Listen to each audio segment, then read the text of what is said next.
Hello and welcome to the Crawley Community Awards 2020. Now it has been a very different year this year. As you can see, we're filming in a different space at the Hawth. It's empty, it's just us, but that does not change the fact that we do have winners and that your name could be in one of these envelopes. So without further ado, let's get started. This award is for Community Group and the winner is Crawley Town Community Foundation.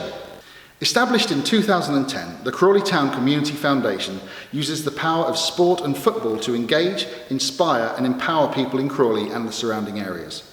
Working with participants together with local, regional and national partners, the foundation aims to positively change lives and provide support across our community. Their areas of operation are in health and well-being, education, employment and skills, equalities and inclusion, regeneration and community safety.